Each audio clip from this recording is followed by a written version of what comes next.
لا حول ولا قوة إلا بالله العلي العظيم حسبنا الله نعم الوكيل نعم المولى ونعم النصير أعوذ بالله من الشيطان الرجيم بسم الله الرحمن الرحيم اللهم كن لوليك الحجة ابن الحسن صلواتك عليه وعلى آبائه في هذه الساعة وفي كل ساعة حافظا وقائدا وناصرا ودليلا وعينا حتى تسكنه أرزك توعا وتمتعه فيها طويلا.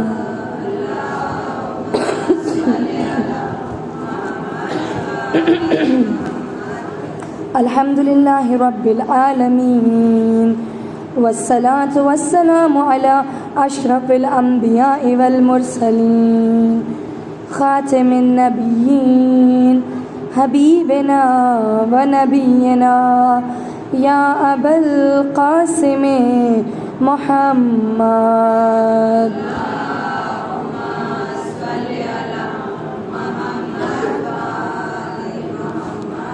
وعلى آل بيته الطيبين الطاهرين المعصومين المظلومين ولعنة الله على أعدائهم أجمعين. قال رب اشرح لي صدري ويسر لي أمري واحلل عقدة من لساني يفقهوا قولي. يا رب الزهراء بحق زهراء اشف صدر زهراء بظهور الحجة. يا رب المؤمنين اشف صدور المؤمنين بظهور الحجة. أما بعد فقد قال الله سبحانه وتعالى في كتابه الكريم وفرقانه المجيد وقوله الحق. بسم الله الرحمن الرحيم. الذين آمنوا وكانوا يتقون لهم البشرى في الحياة الدنيا وفي الآخرة. صلوات بالمحمد وآل محمد.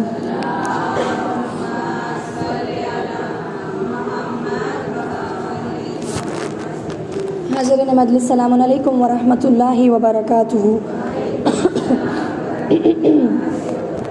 بنام خداوند عالم، اس کی توصیف و تعریف سے اپنی گفتگو کا آغاز کرتے ہیں کہ پروردگار عالم مسلسل اس فرش عزا پر آ کر انسان کو سعادت مند بننے کی توفیق دے رہا ہے. گفتگو رسالت مآب کی اس حدیث پر چل رہی ہے کہ رسالت مآب نے فرمایا اگر موت کی تیاری کرنی ہے، انسان کے سامنے 10 موقع آئیں گے، ہر موقع کے لیے 4 تحفے ہیں. آج جس تحفے کو ہمیں دیکھنا ہے، کل ہم نے پل صراط کے تحفے دیکھے تھے، آج جس تحفے کو دیکھنا ہے، رسول اللہ نے فرمایا جہنم کا داروغہ جس کا نام مالک ہے، اگر آپ کو جہنم سے اپنے آپ کو بری کرنا ہے، فرمایا اس مالک کے لیے، اس داروغہ جہنم کے لیے آپ کو 4 تحفے تیار کرنے ہیں. اس میں سے سب سے پہلا تحفہ دیکھیں عزیزان گرامی، جب پل صراط سے انسان پار کرے گا، کل ہم نے یہ دیکھا کہ وہ پل جو ہے بال سے زیادہ باریک ہوگا، تلوار سے زیادہ تیز ہوگا اور آنکھ سے زیادہ روشن ہوگا، گرم ہوگا. لیکن عالم دین کہتے سب کے لیے پل صراط ایک جیسی نہیں ہوگی. ایسا نہیں کہ سبھی کے لیے بال جیسی باریک ہوگی، سبھی کے لیے تلوار جیسی تیز ہوگی. علامہ فرماتے ہیں جن کا اعمال جیسا ہوگا ان کے لیے پل صراط اتنا وسیع بنتا چلا جائے گا. لہٰذا اس پل صراط پر جس کا پیر ڈگمگایا وہ سیدھے جہنم میں، اور جس کا پیر ثابت قدم رہا وہ سیدھے بہشت میں. تو اگر میں جہنم سے بچنا چاہتی ہوں تو مالک کے لیے 4 تحفے جو مجھے دینا ہے، اس میں سے سب سے پہلا فرمایا رسالت مآب نے البقاء من خشیت اللہ، خدا کی خوف میں اپنے آنکھوں سے آنسو جاری کرنا، خوف خدا میں رونا، خوف خدا میں گریہ کرنا۔ فرمایا یہ خوف خدا میں گریہ کرنے کی اتنی زیادہ اہمیت ہے کہ چھٹے امام جعفر صادق علیہ السلام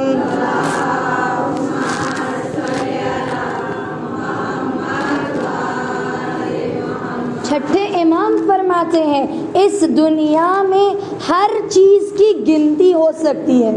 مثلا یہاں کتنے لوگ آئے ہیں گنتی کی جا سکتی ہے، مثلا کتنی نیاز چاہیے گنتی کی جا سکتی ہے۔ چھٹے امام نے فرمایا اس دنیا میں ہر چیز جو ہے اس کی گنتی کی جا سکتی ہے، لیکن خوف خدا میں بہنے والے آنسو انسان اس کے ثواب کو نہیں کہہ سکتا کہ اس کا ثواب اتنا ہے۔ چھٹے امام نے فرمایا یہ خوف خدا میں بہنے والا ایک آنسو، فقط ایک آنسو کی بات ہو رہی ہے، کہا ایک آنسو اگر خوف خدا میں بہتا ہے وہ ایک آنسو جہنم کی آگ کو ٹھنڈا کر دینے کے لیے کافی ہے۔ یعنی تصور کریں یہ خوف خدا میں بہنے والے آنسو کو کتنی زیادہ قیمت دی ہے۔ اب میں نے پچھلی مرتبہ بھی کہا تھا خدا اتنا ڈراونا نہیں ہے کہ اس کے خوف میں ہم آنسو بہائیں، اس سے ڈر کر ہم آنسو بہائیں۔ ایک مرتبہ کی بات تھی، راوی کہتا ہے چوتھے امام زین العابدین علیہ السلام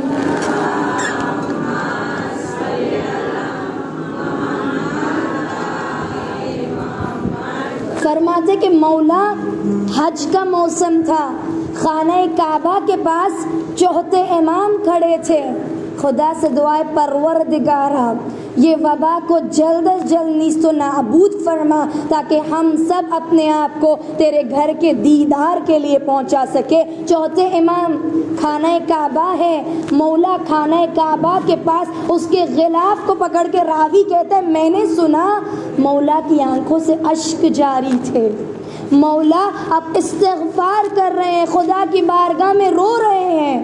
میں مولا کے قریب گیا، مولا اب تو معصوم ہے، معصوم وہ ہوتا ہے گناہ کرنا تو دور گناہ کا تصور بھی نہیں کر سکتے، مولا آپ ایسا رو رہے ہیں، آپ ایسا گڑ گڑا رہے ہیں تو ہم گنہگاروں کو تو کیسا رونا چاہیے، مولا کیا آپ سے کوئی نعوذ باللہ گناہ سرزد ہو گیا ہے جو آپ اتنا گریہ کر رہے ہیں؟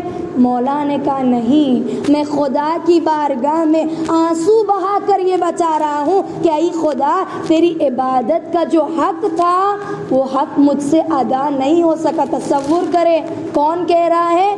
جو عبادتوں کی زینت زین العابدین ہے، جو سجدہ کرنے والوں کا سردار ہے، سید الساجدین ہے، وہ جس کے لیے قیامت میں کہا گیا جب پورا عالم جمع ہوگا خدا کی طرف سے آواز آئے گی اینا زین العابدین، زین العابدین کہاں ہے، اینا سید الساجدین، سجدہ کرنے والوں کا سردار کہاں ہے؟ تب چوتھے امام کو لایا جائے گا، وہ چوتھا امام کہہ رہا ہے اے خدا تیری عبادت کا حق ہم سے ادا نہیں ہوا، تو ہمیں تو کس مقام پر ہونا چاہیے تھا۔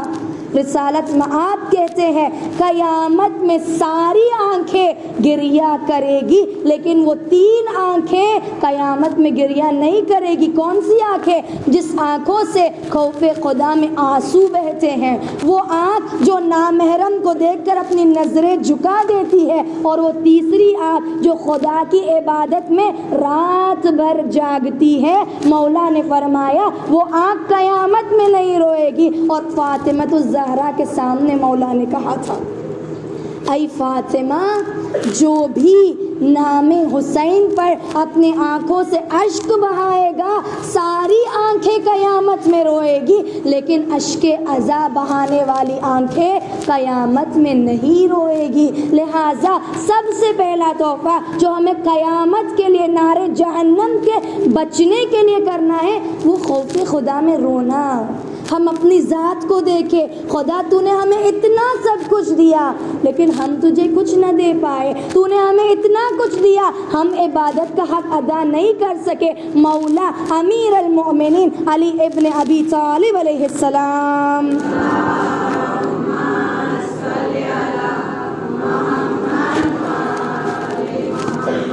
مولا فرماتے ہیں کہ جب بھی خوف خدا میں تمہاری آنکھیں بھر آ جاتی ہے، تمہاری آنکھوں سے آنسو بہنے لگتے ہیں، تمہارے بدن میں ایک لغزش پیدا ہو جاتی، ہوتا ہے نا، اکثر بہت بار ہوتا ہے، خصوصاً شب قدر میں ہم اعمال کر رہے ہیں کہ اچانک ہماری آنکھیں بھر آتی ہے، ہمارے دل لرزنے لگتے ہیں۔ مولا کہتے اس موقع کو غنیمت جانو اور اس موقع پر دعا مانگ لیا کرو، کیونکہ جب انسان کے بدن میں لغزش پیدا ہوتی ہے، خدا دعاؤں کو رد نہیں کرتا، تمہاری دعا قبولیت تک پہنچ جاتی ہے۔ لہٰذا سب سے پہلا تحفہ جو ہمیں جہنم کے مالک کو دینا ہے وہ ہے خوف خدا میں آنسو بہانا۔ پھر رسالت مآب کہتے ہیں دوسرا تحفہ جو داروغہ جہنم کو انسان کو دینا ہے، مولا فرماتے صدقۃ السر۔ بہت امپورٹنٹ پوائنٹ کہا، جو چھپ کر صدقہ دیتے ہیں، جو لوگوں سے اپنے آپ کو بچا کر صدقہ دیتے ہیں، رسالت مآب فرمائے یہ چھپ کر صدقہ دینا مالک کے لیے تحفہ ہے جس سے تم جہنم کی آگ سے بچ سکتے ہو۔ دیکھیے عزیزان گرامی، یہاں پر صرف صدقے کا ورڈ نہیں یوز ہوا ہے، صدقۃ السر، ایسا صدقہ کہ اگر دائیں ہاتھ سے دے تو بائیں ہاتھ کو پتہ نہ چلے۔ آج اپنے دل سے پوچھیں، اگر میں کسی ایک کو صدقہ دیتی ہوں، مجھے ایک کو نہیں پورے جہان کو پتہ ہوتا ہے یہ گھر ہے جہاں سے صدقہ دیا جاتا ہے، یہ شخص ہے جو لوگوں کو صدقہ دیتا ہے۔ فرمایا جب آپ صدقہ دیں اپنے آپ کو چھپائیں لوگوں سے۔ دیکھیں ظاہراً صدقہ دینے میں بھی کوئی حرج نہیں ہے، لیکن نیت اگر تبدیل ہو جائے، لوگ دیکھیں میں کتنا صدقہ دیتی ہوں، لوگ دیکھیں میں کتنا لوگوں کی مدد کرتی ہوں، تو کل میں نے آپ کے سامنے کہا وہ آپ کا صدقہ دینا آپ کو ثواب نہیں بلکہ گناہ، آپ کو سزا دلائے گا، کیونکہ خدا کہے گا تو نے صدقہ میرے لیے نہیں بلکہ لوگوں کی تعریف حاصل کرنے کے لیے دیا تھا۔ فرمایا اگر کوئی چھپ کر صدقہ دے گا اس کو 3 فائدے خداوند عالم دے گا۔ کون سے؟ فرمایا سب سے پہلے اللہ کی ناراضگی اس سے دور رہے گی جو چھپ کر لوگوں کو صدقہ دیں گے رات کی تاریکی میں، ایسے صدقہ کہ ہمارے والدین کو بھی نہ پتہ چلے، ایسے صدقہ کہ ہمارے بھائی بہن کو بھی نہ پتہ چلے، صرف مجھے اور میرے خدا کو پتہ چلے۔ تو سب سے پہلا فائدہ اگر میں چھپ کر صدقہ دے رہی ہوں، کہا خدا کی ناراضگی تم سے دور ہو جائے گی۔ دوسرا فرمایا تمہارے بڑے بڑے گناہ اس چھپ کر صدقہ دینے کی وجہ سے خدا بخش دے گا۔ تیسرا فائدہ فرمایا حساب دینے میں آسانی ہوگی اس شخص کے لیے جو چھپ کر صدقہ دیتا ہے۔ لہٰذا جب بھی آپ کوئی نیک کام کرے کوشش کرے لوگوں سے اسے چھپائیں، لوگوں کے سامنے ظاہر نہ کرے، اور اگر ظاہر ہو بھی جائے نیت یہ نہ ہو کہ لوگ آ کر تعریف کرے، نیت یہ نہ ہو کہ لوگ آ کر مجھے کہے کہ واہ تم کتنا بڑھیا کام کرتی ہو۔ فرمایا اگر آپ ظاہراً صدقہ دیتے ہیں، تمام مشکلات کی آسانی کے لیے بآواز بلند صلوات۔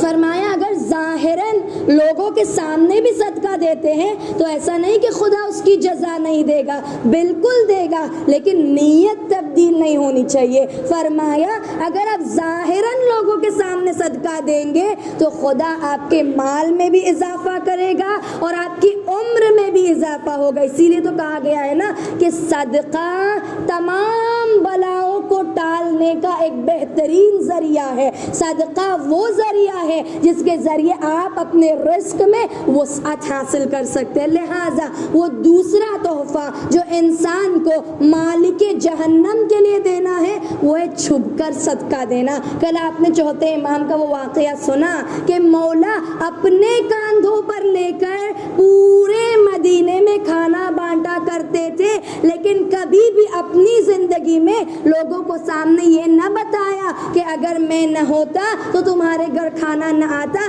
ذرا تصور کرے اگر ہمارے رشتہ دار جس کی ہم مدد کر رہے ہیں وہ آ کر ہم سے کہہ دے کہ بھائی تم تو ہماری مدد ہی نہیں کرتے، دوسرے لوگ ہمارا خیال رکھتے، بتائیں کیا ہماری زبانوں پر تالے لگ جائیں گے؟ ہم کہنا شروع کر دیں گے ارے ہم تھے وہ جو تمہاری مدد کر رہے تھے، ہم تھے جنہوں نے تم تک کھانا پہنچایا ہے، ہم تھے جو تمہارے لیے کام آ رہے تھے۔ لیکن مولا نے بتایا مجھے لوگوں کو بتانے کی ضرورت نہیں ہے، جزا دینے والا وہ خدا ہے، خدا جانتا ہے، کافی ہے میرے لیے، لوگ جانے یا نہ جانے مجھے اس سے فرق نہیں پڑتا۔ لہٰذا دوسرا تحفہ چھپ کر صدقہ دے تاکہ جہنم کی آگ ہمارے لیے سرد ہو جائے۔ تیسرا تحفہ فرمایا رسالت مآب نے اگر مالک جہنم کو دینا چاہتے ہو ترکل معاصی،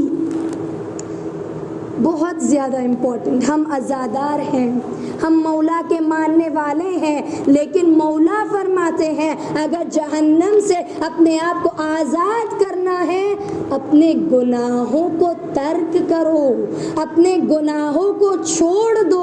عزیزان گرامی، میں اپنی زندگی میں دیکھوں کیا میں نے اپنی زندگی زیادہ تر گناہوں میں نہیں گزاری ہے؟ میں نمازیں پڑھنا چاہتی ہوں، ساتھ میں غیبتیں بھی کرنا چاہتی ہوں، میں روزے رکھنا چاہتی ہوں، ساتھ میں لوگوں کا دل بھی دکھانا چاہتی ہوں، میں عبادتیں بھی کرنا چاہتی ہوں، ساتھ میں گناہ بھی کرنا چاہتی ہوں۔ آپ الحمدللہ عورتوں کا مجمع ہے، ہم سب جانتے ہیں اگر میرے پاس ایک کپڑا ہے، سفید کلر کا کپڑا ہے، اگر آپ ایک ساتھ اسے دھو بھی رہی ہے اور گندا بھی کر رہی ہے، لوگ کیا کہیں گے کتنی بے وقوف ہے، اپنا وقت ضائع کر رہی ہے، ایک طرف سے خود ہی صاف کر رہی ہے اور ایک طرف سے خود ہی گندا کر رہی ہے۔ لوگ کیا کہیں گے کہ بھائی تم ایک مرتبہ صاف نہ کرو چلے گا، لیکن کم از کم خود ہی تو گندا نہ کرو کہ جس سے تمہیں اتنی محنت کرنی پڑ رہی۔ ظاہراً ہے، اسی لیے مولا امیر المؤمنین فرماتے بہترین نیکی ہے کہ تم اپنے آپ کو گناہوں سے بچاؤ۔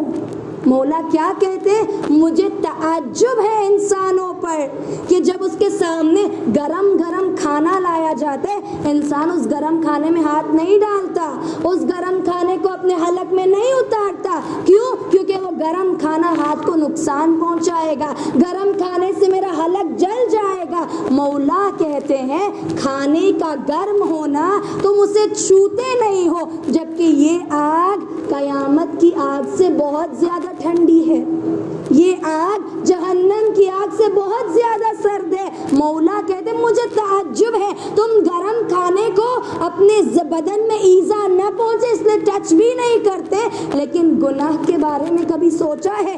ایک ایک گناہ تمہارے لیے وہ آگ روشن ہو رہی ہے۔ مولا کہتے ہیں خود دعائے کمیل میں کہ اے پروردگارا تیرا یہ بندہ اتنا کمزور ہے کہ دنیا کی گرمی، دنیا کی بلا اس سے برداشت نہیں ہو سکتی ہے، تو وہ آخرت کی بلا پر کیوں کر صبر کرے گا؟ وہ آخرت کے عذاب پر کیسے صبر کرے گا؟ ہم ہنسی مذاق میں لیتے ہم تو علی والے ہیں، ہمیں کیوں گناہ چھوئے گی، ہم گناہ کرتے چلے جائیں گے، مولا کا نام لیتے چلے جائیں گے، مولا ہے ہمیں بخشوا دیں گے۔ نہ عزیزو، مولا نے یہ نہیں کہا کہ تم میری محبت میں گناہ کرتے چلے جاؤ تمہارا ضامن میں ہوں، نہیں، مولا کہتے ہیں ہمارا شیعہ وہ ہے جو زبان سے اور اپنے کردار سے ہمارے اوپر عمل کرے۔ میں زبان سے تو علی علی کروں، لیکن وہ مولا جو گناہ سے اتنا نفرت کرتے تھے آج اس گناہ کو میں اپنے قریب لیتی، کیوں؟ 2 منٹ کی لذت کے لیے، 2 منٹ کی مزہ کے لیے۔ مزہ آتا ہے لوگوں کے دل توڑنے میں، مزہ آتا ہے لوگوں کے بارے میں بات کرنے میں، یہی مزہ ہے جو ہمیں دراصل جہنم کی سزا میں مبتلا کرے گا۔ کبھی ہم نے سوچا اپنے اوپر کتنا بڑا ہم نقصان کر رہے ہیں گناہ کو اپنے پاس لا کر؟ عزیزان گرامی، اس فرش عذاب پر اگر ہم آ رہے ہیں، آپ یہاں سے کچھ لیں یا نہ لیں، ایک چیز لے کہ پروردگارا آج کے بعد ہم گناہ چھوڑیں گے۔ گناہ ہے جو امام زمانہ کی آنکھوں میں آنسو لا رہے ہیں، میرے جملے نہیں، یہ کتابوں کے جملے ہیں کہ جب ایک عالم دین امام سے ملاقات کرتے ہیں، دیکھا امام کی آنکھوں کے نیچے نیلے گڈھے پڑے ہیں، امام کا چہرہ اترا ہوا ہے۔ وہ کہتے مولا پردہ غیبت میں آپ کے ساتھ ایسا کیا ہوا کہ آپ کی آنکھوں کے نیچے نیلے گڈھے، آپ کا چہرہ اترا ہوا؟ مولا کہتے میرے شیعوں کے اعمال ہیں، میرے شیعوں کے گناہ ہیں، جس کی وجہ سے میں خون کے آنسو روتا ہوں۔ مولا نے کہا میرے شیعوں سے جا کر کہہ دو کربلا کے مصائب میرے لیے کافی ہے کہ میں گریہ کروں، تم اپنے گناہوں سے مجھے نہ رلاؤ۔ آج ہم کتنا امام کے بارے میں سوچتے ہیں، ایک گناہ انسان، ہم اللہ جل کہتے ہیں مولا آ جائیے، مولا آ جائیے، ایک گناہ انسان کرتا ہے امام کے ظہور میں 40 دن کی رکاوٹ پیدا ہو جاتی ہے، ایک گناہ۔ تو میں اپنی زندگی میں دیکھوں میں تو کتنے ہی گناہ کرتی ہوں، اور پھر امام کو کہتی ہوں اے امام آ جائے میں تیار ہوں۔ نہ عزیزو، امام زمانہ کی تیاری کے لیے سب سے پہلا قدم یہی ہے، آپ نیک اعمال نہ کرے چلے گا لیکن کم از کم گناہوں کی طرف نہ جائیں، آپ مستحب عمل نہ کرے چلے گا لیکن کم از کم حرام کی طرف نہ جائیں، کیونکہ وہ امام پردہ غیبت میں ہم پر آنسو بہاتا ہے کہ ہم امام سے محبت کا دعویٰ کرتے ہیں، اور اس امام کو آنسو، وہ بھی خون کے آنسو۔ نہ عزیزو، اس فرش عذاب پر امام سے معافی مانگے کہ اے امام اتنے سالوں تک ہم نے آپ کو رلایا، لیکن آج جب اٹھیں گے کوشش کریں، دیکھیں کوشش کرنے والوں کی مدد خدا کرتا ہے۔ آپ امام سے مدد مانگے، اے امام اگر جب بھی میں گناہ کی طرف بڑھوں آپ مجھے گناہوں سے روک لینا، اور آپ پھر احساس کریں گی امام خود آپ کی مدد کریں گے۔ لہٰذا وہ تیسرا تحفہ جو مالک جہنم کو ہمیں دینا ہے، اپنے گناہوں سے دور رہے۔ چوتھا اور آخری تحفہ فرمایا جہنم کے مالک کو جو آپ کو چوتھا تحفہ دینا ہے وہ ہے بر الوالدین۔ رسالت میں آپ کہتے والدین تمہیں جنت میں بھی لے جا سکتے ہیں، والدین تمہیں جہنم میں بھی لے جا سکتے ہیں، یہ تمہارے اوپر ہے۔ اگر تم والدین کی خدمت کرو گے تم جنتی ہو جاؤ گے، والدین کی خدمت نہ کرو گے تم جہنمی ہو جاؤ گے۔ عزیزان گرامی، آج انسان کیوں عبادتیں کرتا ہے؟ نماز پڑھتا ہے خدا کی رضا حاصل کرنے کے لیے، قرآن پڑھتا ہے خدا کی رضا حاصل کرنے کے لیے، لیکن وہ خدا کہتا ہے اگر تم دیکھنا چاہتے ہو میں راضی ہوں یا نہیں، اپنے والدین کو جا کر دیکھو کہ کیا وہ تم سے راضی ہے، اپنے والدین کو جا کر دیکھو کیا وہ تم سے خوش ہے۔ آج ہم اپنے معاشرے میں دیکھیں نمازیں بڑھتی چلی جا رہی ہے، روزے بڑھتے چلے جا رہے ہیں، حج و زکوٰۃ بڑھتی چلی جا رہی ہے، لیکن معاشرہ جس چیز میں پیچھے ہٹ رہا ہے وہ ہے والدین کی خدمت۔ کتنا ہم والدین کے بارے میں سوچتے ہیں؟ آج خصوصاً نوجوان بیٹھے ہیں، والدین اگر ہمیں روکتے ہیں ٹوکتے ہیں ہمیں پسند نہیں آتا، ہم انہیں جھڑکیاں دینے لگتے ہیں۔ عزیزان گرامی، مولا کائنات کہتے ہیں وہ ماں باپ جنہوں نے تمہیں بولنا سکھایا ہے اب ان ماں باپ کے سامنے اپنی زبان کو نہ چلاؤ۔ آج اولاد کیا کہتی ہے؟ ہمارے ماں باپ کو انگلش بولنا نہیں آتا، ہمیں شرم آتی ہے ان کے ساتھ رہنے میں، ہمارے ماں باپ کو زمانے کے ساتھ چلنا نہیں آتا، ہمیں شرم آتی ہے اپنے آپ کو ان کا بیٹا یا بیٹی کہلوانے میں۔ مولا کہتے ہیں ذرا اس لمحے کو یاد کرو جب تم 2 سال 2.5 سال 3 سال تک کچھ نہیں بول پاتے تھے، ماں باپ بڑے پیار سے تمہیں رٹواتے تھے، بولو بیٹا، دادا دادی، کتنی پیار سے۔ کبھی تمہارے ماں باپ نے تمہیں جھڑکی ڈالی کہ 3 سال کے ہو گئے ابھی بولنا نہیں آیا؟ الحمدللہ اولاد والے نظر آ رہے، چھوٹے چھوٹے بچے گود میں ہیں۔ آپ دیکھیں جب بچہ پیدا ہوتے چلنا نہیں سیکھتا، 1 سال کا ہوتا ہے چند قدم چلتا ہے گر جاتا ہے، کیا ماں باپ نے کبھی جھڑکی دی کہ تم 1 سال کے ہو گئے ابھی تک چلنا نہیں آیا؟ وہ والدین جنہوں نے آپ کو اس قابل بنایا کہ آج آپ جہاں پر ہیں ان کی وجہ سے ہے۔ اور وہی بچے ماں باپ کے سامنے اپنی زبان چلا رہے ہیں، مولا کہہ رہے ہیں۔ یہ تو شکر ہے ہمارے والدین شیعہ ہے، اگر کافر بھی ہوتے، اگر آپ پر ظلم بھی ڈھاتے ہوتے، آپ کی ذمہ داری یہ ہے کہ آپ والدین کو اف تک نہ کہیں۔ امام کہتا اگر اف سے بھی چھوٹا لفظ کوئی ہوتا تو قرآن میں اس کا استعمال ہوتا۔ اف تو دور کی بات ہے، کہا آپ نے غصے کی نظر سے ایک مرتبہ والدین کے چہرے پر دیکھا، آپ کی عبادت ضائع، خدا قبول ہی نہیں کرے گا۔ آج انسان کہتا ہے مجھے حج پر جانا ہے، مجھے خانہ کعبہ کا دیدار کرنا ہے۔ امام کہتے ہیں خدا نے جب تمہارے گھر میں خانہ کعبہ کو رکھا ہے، تم وہاں پر جانے کے لیے تڑپتے ہو اور اپنے گھر کے کعبے کو توڑ دیتے ہو۔ والدین کے چہرے پر مسکرا کر دیکھنا، جتنی مرتبہ دیکھو گے اتنی مرتبہ حج کا ثواب، اور ہم ہیں وہاں جانے کے لیے تڑپتے ہیں۔ اور والدین دیکھیے، ہم عورتیں ہیں، ہم کہیں گے ہماری کیا ذمہ داری ہے؟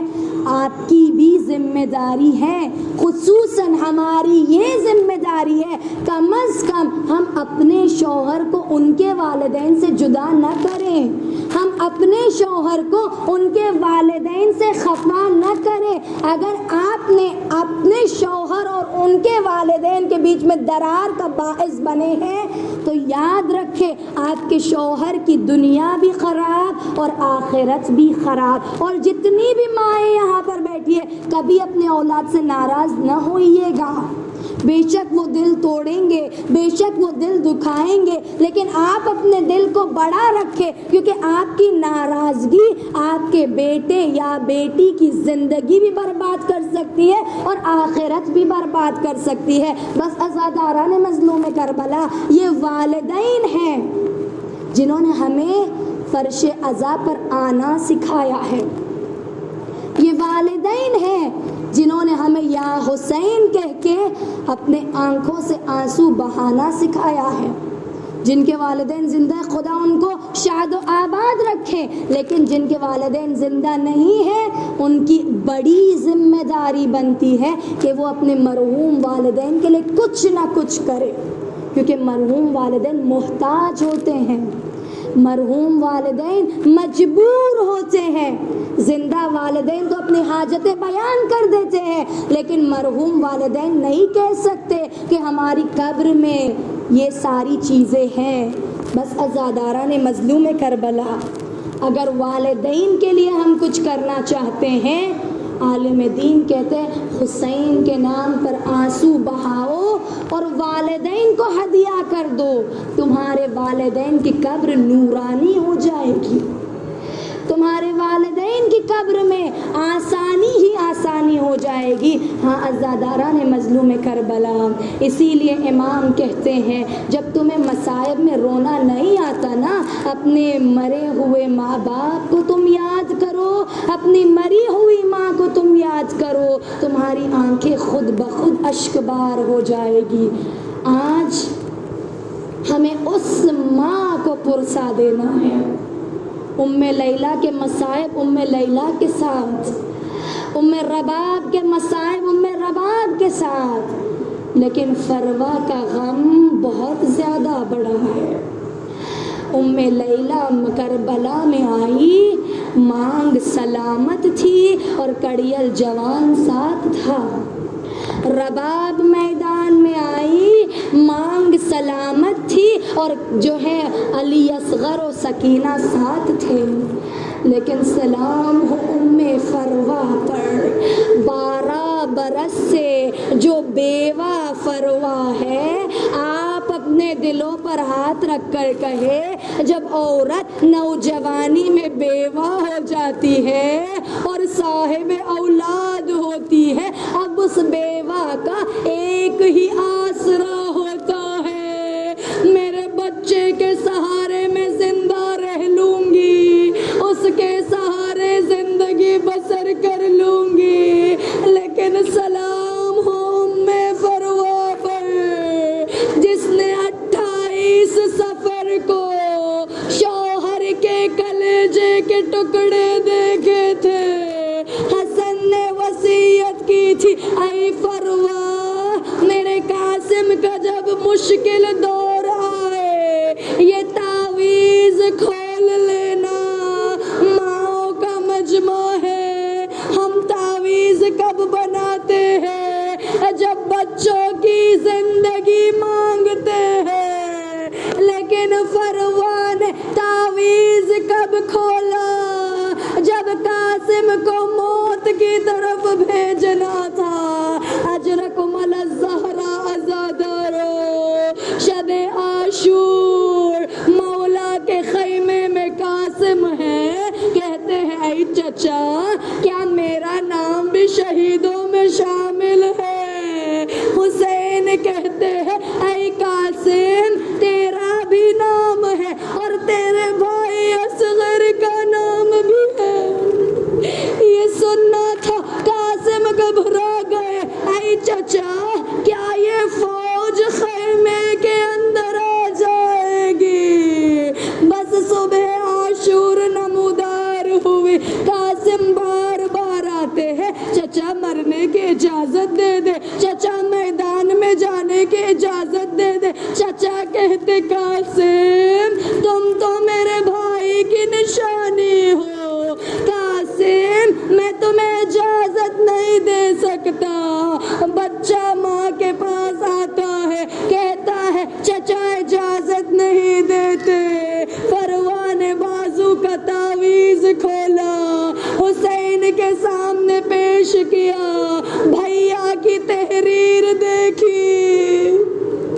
حسین کو بھائی کا زمانہ یاد آ گیا، میرا دل کہتا ہے حسین کو وہ کلیجے کے ٹکڑے بھی یاد آ گئے ہوں گے۔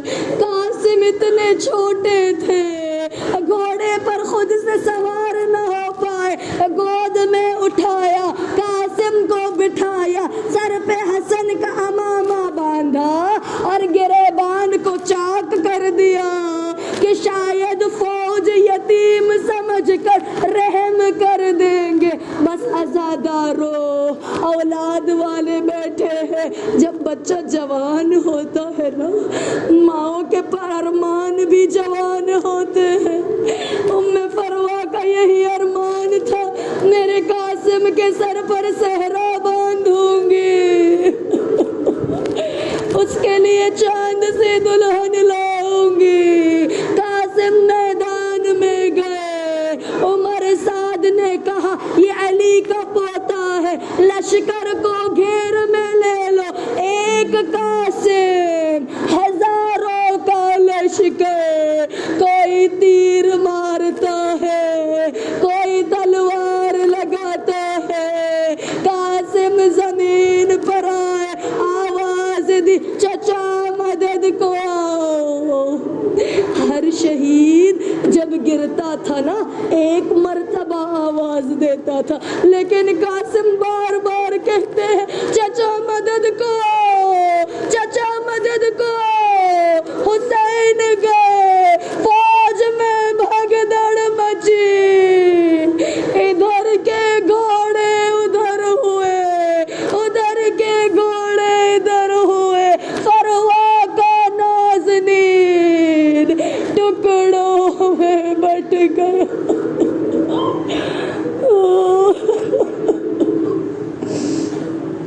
الا لعنۃ اللہ علی القوم الظالمین وسيعلم الذين ظلموا أي منقلب ينقلبون۔ بار الہا پروردگار تجھے ان بہتے ہوئے آنسوؤں کا واسطہ، یوسف زہرا امام زمانہ کے ظہور میں تعجیل فرما۔ پروردگارہ ان مصائب کا تجھے واسطہ، جن کی گودیوں میں اولاد ہے ان تمام کے نصیبوں کو تو بلند فرما۔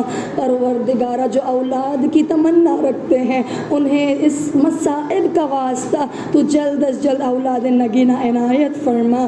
جو دعائیں مانگی ہے نہیں مانگی دلوں میں محفوظ ہے، تو حال دل بہتر جاننے والا ہے۔ ہم تمام کی نیک و جائز حاجات کو قبول فرما. رب ارحمهما کما ربیانی صغیرا. ربنا تقبل منا انک انت السمیع العلیم. اس مختصر سی عبادت کی قبولیت کے لیے باغاز بلند صلوات.